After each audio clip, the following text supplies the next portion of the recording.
Welcome to the Gigi Grilling Gala.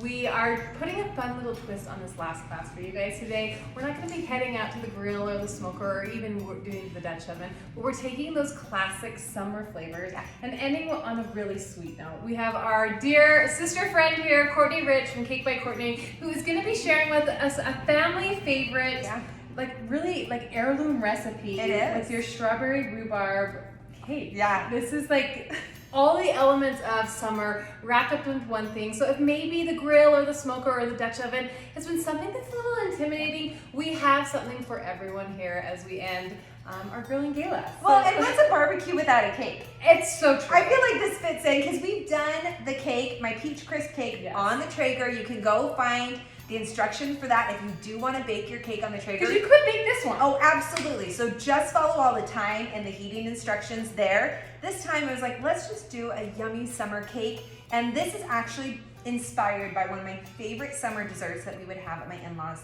house. Like almost every Sunday dinner, it's been my favorite. So, because the Riches are as a foodie family. Like you told me like traditions like Christmas Eve and things so it's fun to be able to like take a nod not only from your family but also the in-laws side. Absolutely, and they're some of my biggest inspirations. I love them dearly. So Rick and Connie would make a strawberry rhubarb crumble and then serve like a whipped mascarpone or creme fraiche, just dollop on top. And Connie, I totally appreciate it too that they didn't just serve it with ice cream. Yes. Because I feel like that takes away from the flavors, whereas that little element of the cheese from whether it's the mascarpone or the creme fraiche, like really just enhances the flavors of the fruit. Can we talk rhubarb really quick? Yeah. Because you have that, because it can be like a little bit of an intimidating ingredient. Well, you look at it and it looks like celery with like red and pink on it. Totally. And I think sometimes we look at it at the grocery store shelves, or maybe like, I know my grandma grows it and she's like, who wants some of this? I'm like, no. What do I do with that? What do I do with it? Yes, right? Yes. Yeah, no, it is so good, but you gotta cook it. So yeah, how do you explain to you're gonna like cut off the ends, and it's okay to use a little bit of the green. We are looking for like a bright red, but that's like with any of our produce, right? We want like the the really green rich. onion. Like you're trying to like get into the white part. Exactly. So you're chopping that down into like bite-sized pieces, and then we're just going to be making like a little simple syrup to go with it. So you're adding sugar and some cornstarch to thicken it. But once it cooks down, it's really soft and sweet. And so with the strawberries, with the sugar, with the rest of it, you have almost like a little bit of bitterness from the rhubarb, but it all blends and mixes just really well together. We both have been snitching on this before we even started. And then you have the crumble, which has got pecans in it, so a little nutty element to it, some cinnamon. We've done my peach crisp cake like we did on the Traeger. It's kind of a cinnamon oat crumble. Okay. So, which is so fun because I love that you're not afraid to add texture.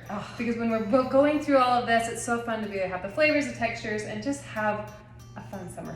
It makes it more special. I mean, there's always a time for a cake with a frosting and then calling it good. Yes. But if you have a little extra time to add a filling to it, it just takes your cake from like amazing to like spectacular. All of the recipes, everything is like already ready and available for everyone. But I think it's important if you haven't caught on like your baking process. Yes. So there's a few tips because we want our cakes from scratch to rise really well. And if we're used to just a box mix with the eggs and the oil and the water, they're gonna get fluffy, but homemade cakes are a little bit more finicky. It's a science, there's chemistry. So there's a few things I always tell people before you even start baking. You need to take all of your cold ingredients out of the fridge for a couple hours. Like 1 to 2 in the summer. Such a difference. And it's so fun, and I share it on my Instagram so you can go back and look at my IGTV. The difference of cold ingredients in a cake and room temperature ingredients. It is night and day. It's like twice the size when it's room temperature. The other thing, when we talk in cake class, I always tell people to get to know your oven.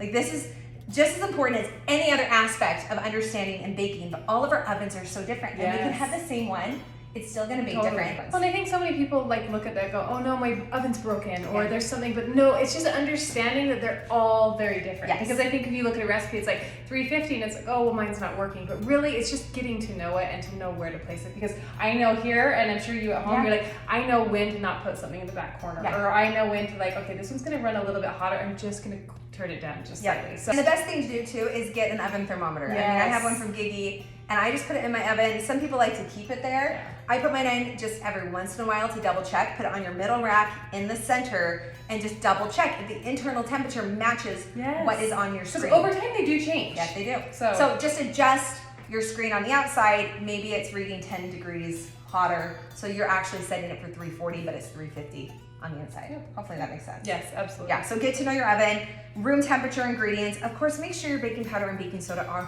fresh. And I mean like nothing over 6 months old. The other thing, and I was just talking about this with a friend, you've got to read your recipe through and the instructions well before you actually get into the kitchen and bake, so that you know what ingredients are needed and you're not trying to substitute last minute, and you know how much time it's going to take you. So I think first time you make anyone's recipe, follow what the author has written and don't try to make substitutes. See what the cake is supposed to taste like, whatever the recipe is, the brownies, and then you can make adjustments. Yes. Okay, I think I want to try this, or you know what, I don't have sour cream, so I'm going to try yogurt. And then you'll start to be able to compare the differences. Right off the bat, stick with the recipe. The other thing too, really important, let's talk about mixing really quick.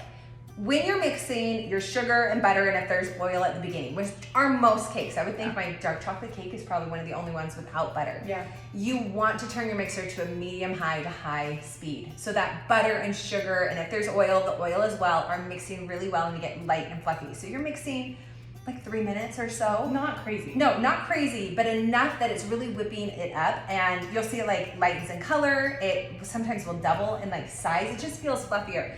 Add your eggs, mix again on a medium-high speed. You'll see how the ingredients just really incorporate, so it should be a really smooth texture, and you don't see any of like the egg particles, or it doesn't look like it's curdled or anything, right? So that high speed is gonna help.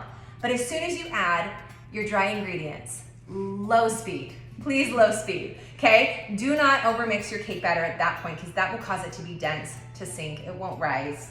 Buttercream, I've got a blog post and everything, but really quick, sift your powdered sugar. I love American buttercream, so we're using butter, powdered sugar, heavy whipping cream, a little salt, vanilla, and then whatever other flavorings you might be using. So this is where you can let your frustrations run out. Yes. Like turn this up high and let like this one go. Yes, absolutely. And we're starting kind of with slightly cold butter. I don't like to start with totally room temperature butter, because I've noticed it just can fall off your cake and it's a little harder to handle. It's really pretty to spread, but sometimes it just won't stick the way we want it to. So starting with slightly cold butter is totally okay in your buttercream. You're gonna mix the butter on its own for a few minutes, get that light and fluffy. Sift your powdered sugar. Using heavy whipping cream is a game changer. It lightens the texture and the color and the flavor. We don't want a dense buttercream. We don't want to like bite into a cake or a cupcake and only taste buttercream. No, thank you. I want to taste everything. So the whipping cream helps with that. Mix it for like 5 minutes on its own. Like once everything's in there is huge. Before you frost, just mix it by hand to push out the air pockets. This is a game changer. Like if you haven't caught on to this, it's because I have watched people like send us pictures of their cakes, and I'm like, oh, if they would have just taken that one more step.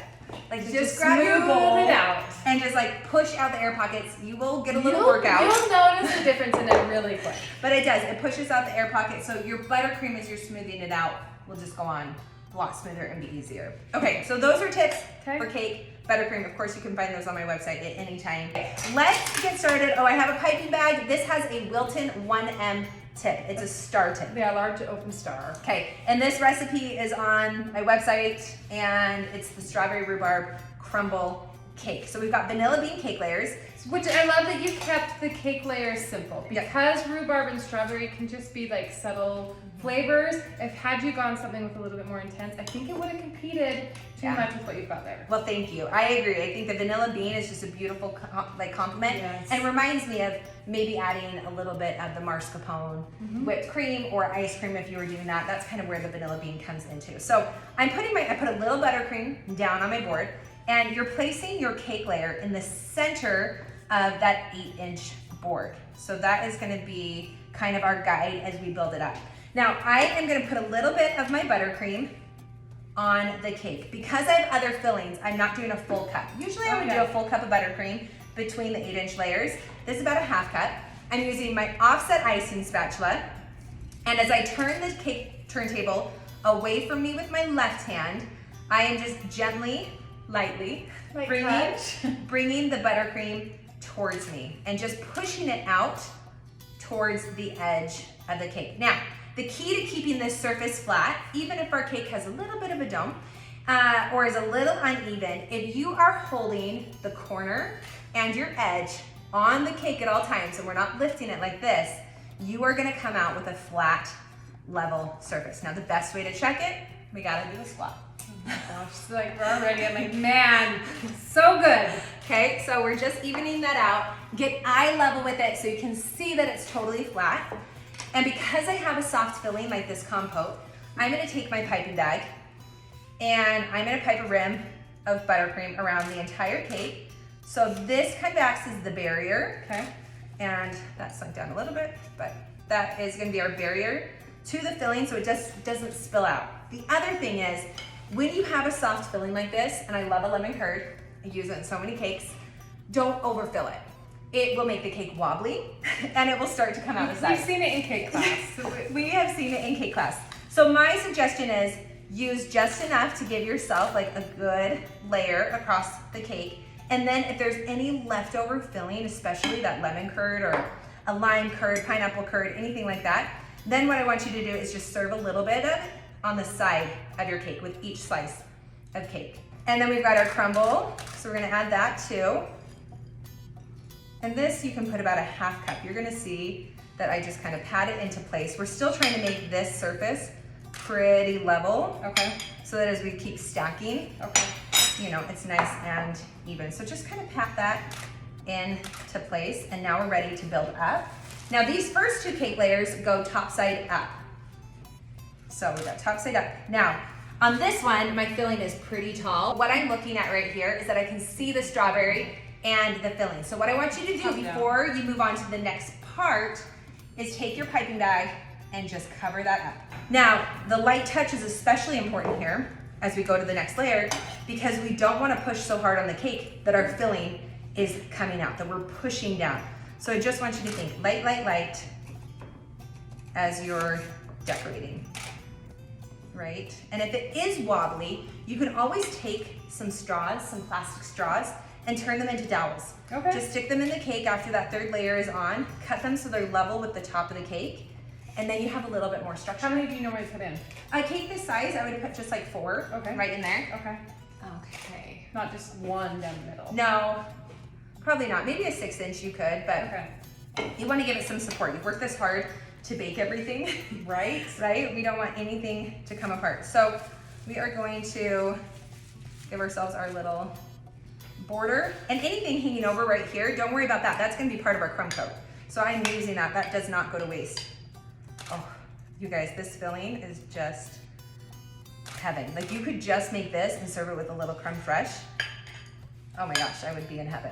In heaven. Tell me what chapter this cake is in your book. This one's not in my book. This one's not? No, it's not in my book. I was really hard. I wanted it to be because I have a whole chapter devoted summer, right? To the seasons. Yeah. And it's called My 4 Favorite Seasons because I love all 4 seasons. And the chapter intro kind of says, okay, my favorite is winter, and then I start talking about, well, actually, fall, and then I really love winter, but I also love summer and spring, and I can't make up my mind.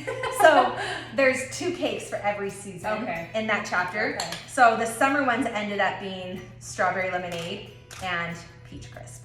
Oh, that's both great choices. I would be a really hard one to pick. Yeah, this one is so yummy. I do have a vanilla bean cake in there just on its own. There's a birthday cake chapter. A chapter of all peanut butter, because you know my obsession with peanut butter cakes. Yes. Chocolate, seasons, cakes that are inspired by all the travel I've done and the places I've eaten. So the recipes I've created based off of just other amazing things I've eaten.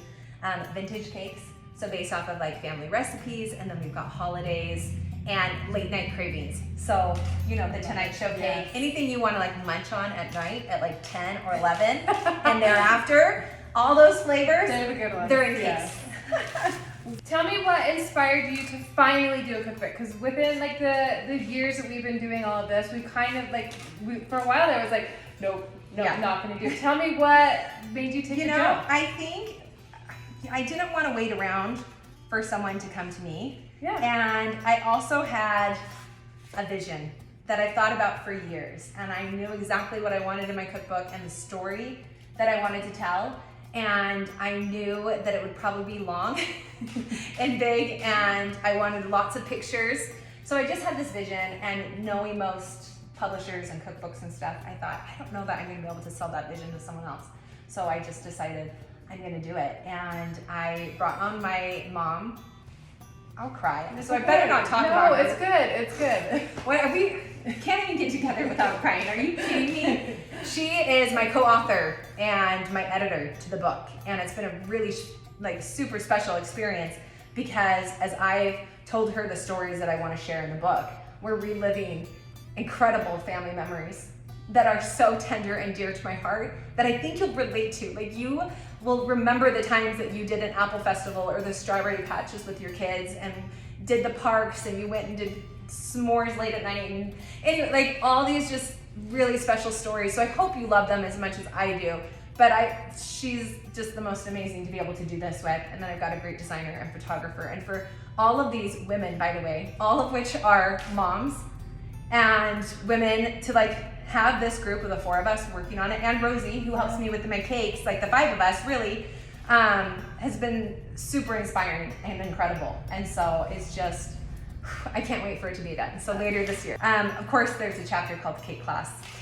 It's so long, but it gives picture tutorials, everything. I hope it's your cake Bible. That's essentially what I hope it is. You get this book and it has great recipes, but hopefully it's a really good resource too. I am doing the Crumb Coat. Now I had buttercream on the sides, that extended from the layers just a little bit, and I'm taking a little bit more. But your Crumb Coat is just a thin layer of buttercream, so you're gonna be able to see the cake. It's gonna look messy. I do not want you to stress. Spend 5 minutes doing this and put it in the freezer. We are locking in the crumbs. Once we put this in the freezer for 15 minutes, our cake becomes sturdier, and then all of a sudden, our crumbs are locked inside the buttercream, and they're not gonna get in our way as we put that final coat of buttercream on. I'm using my straight spatula on the sides, again, turning the table away from me and bringing my spatula towards me. And you'll see my right hand's kind of coming over to my left side here. I just like the way that feels and the way that I'm able to see the spatula as well as blend the buttercream in. Now I have a little spot, I don't know if you can see it, but there's a little bit of my rhubarb coming. So if that happens, I want you to just spackle it with a little thicker buttercream and just walk away. I'm gonna put a little bit on top, and then we need to put it in the freezer for about 15 minutes, especially in the summer when it's a little bit hotter. It's warm in this room right now, so it's fine, I'm sweating. Are you sweating? We've got full windows all around us right now. But I think it's one thing to remember, because when our cake classes are going, sometimes if the frosting's been a little overworked or something, sometimes it's stop. Yep, stop. We'll come back to it. Put your buttercream in the fridge. Yes. I'm gonna take my scraper, and it's gonna go on top of the smaller cake board, so it rests right against the cake. It's angled towards me at a 45-degree angle. That's important, and I'm gonna tell you why in just a second. And I'm coming around and working my way around the whole thing. Now I've got to patch up that little spot right there. The angle that we're going for, this 45-degree angle, kind of looks like about here. We're doing that because just part of your scraper will actually be picking up the buttercream, not too much because of light touch, but that way it then helps spread the buttercream back on the cake and smooth out what you have. If you have it perpendicular, it's going to pull and not smooth. If you have it too close and too much of the surface of the scraper is on the cake, same thing, it's gonna pull your buttercream and create those holes. So you're looking at just a 1/4 inch of your scraper actually working on the sides of your cake. All right. One thing that you taught me early on too is trying to get it on that circle, because I, for a while, was following the ridges of that cardboard. Oh, yeah. And for so then this it was part, ding, ding, ding. Okay, we're gonna put this in the freezer, and then I'm gonna show you the cutest, fastest way to finish this. Okay, let's do it. Okay, Crumb Coat is set. We put it in the freezer for about 15 minutes, so it's just locks all the crumbs in. If this is your first time, what are you looking for with how long to leave it in there? Just so it's chilled. We don't want it frozen. Right. If you leave it in too long, then once we start putting on buttercream, if you're trying to smooth it out, it will harden and it won't be soft and smooth. So we just want it chilled enough that it's not gonna come up as we start spreading more buttercream. on the sides. And some people have like mentioned, like, I don't have space in my freezer, I don't know where to put it. Like, this is really not a long time. So No. take those dino nuggets Yes. out, put them in the fridge for a minute, and then make some space Yeah. for this. Because it's not like you're taking everything out of your freezer. Totally, it's exactly right. Okay, now this one is really fun. It's super helpful to have the turntable for this design. I'm not going to use the scraper. No more spatulas. I'm so excited. Grab your piping bag. When you're filling your piping bag, don't go more than 2/3 of the way. We need to have like just enough room that like the pressure we apply here from our fingers actually like gets it to the end of the bag, right? Plus we don't want buttercream coming out. Totally. The end here, okay? And then we've got the Wilton 1M tip. And what I'm gonna do is just pick whatever side you want to be your bag. Hold on one second. I'm just gonna get it from this angle. Okay. All right, so we are going to just apply pressure as we turn the table. Ooh, we got some air. All right, that's coming. This is not a perfect straight line. These are going to come out to be the most gorgeous ribbons. All right, so we're gonna do that again. Sorry. And then just right on top, you see these beautiful specks of the vanilla bean paste in here. Okay, so we'll have a seam right there, Okay. where it connects, where it's like the back of the cake, but you know, good side, bad side, that's all we need. Do you smooth that over at all? Or No, you just leave I that? totally Okay. leave it. So that's why it's important to start and stop the same spot. Yeah. Okay. Plus you're gonna need to like re-grip your piping bag, Yeah. so you really can't keep like non-stop going around it. It's kind of like the buttons on the wedding dress or something. It totally like, is. Just a little delicate spot. But in the look back. how like all these lines create this beautiful like ruffle effect. Yes. Is that pretty? Kind of vintagey looking too. It is. And the offset, or the off-white color, is so pretty. Okay, we're gonna have to fill our piping bag one more time after. Now, when I made this buttercream, that's important to know too, I did 1.5 batch because one of my recipes of buttercream will be in just enough to fill and do the sides and the top. But if you want to pipe and you're using lots of buttercream like this, add an extra half batch. But to the recipe. you also recommend when someone wants to do like the fancy decorations Yes. on top as well. Right, so if we want to pipe on the top, oh my gosh, my hand, okay. I almost made it, so we have a little extra seam there. Okay, I'm gonna fill this up again, but did you get a good close-up? I just love how this ends up looking once it's all done. I think this is a great place for someone to start too, because Yeah. sometimes the smoothing sides can feel a little intimidating, and sometimes you're in a rush to get things done too. And it's kind of more rustic, and I love that, and I do like simple. I love the clean lines of using the acrylic disc and it being like really straight and sharp and everything, but it is also really fun to do just something that's easy. Okay, gotta push out the air pocket so we don't have like there we go. Where someone is on your cake. And it's like on the front of your cake. That's what we need. Okay, hold on. Sometimes just untwist it and just kind of push the buttercream. Okay. Yeah. All right, I think we should be good. I love the silicone bags too because they're very flexible. Yes. And really easy to use. All right, let's do a few more. And then we're gonna end up doing the same thing on top.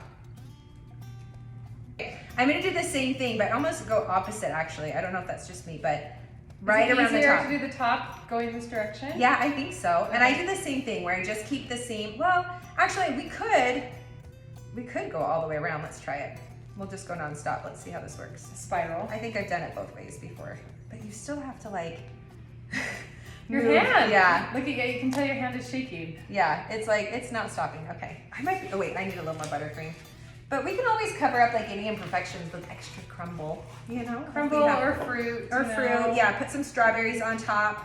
But with summertime, because it is so hot, Yeah. don't leave your cakes out at room temperature too long. Like Okay. I don't love to serve my cake cold, you know Yeah. that. But also, if you make it in the morning and you're not going to serve it till the evening, it's probably going to melt if it sits out for too long. So go ahead and pop it in the fridge for a couple hours. Just make sure to cover it.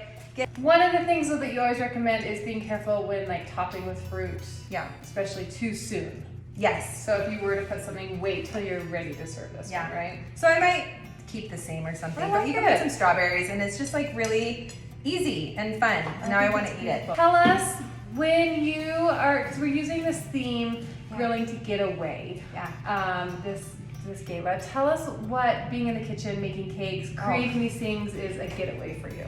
Well, it started that way, and I didn't even realize that that's how it started 11 years ago. I made my first cake from scratch for Weston, my son's first birthday, and he is 12 and a half.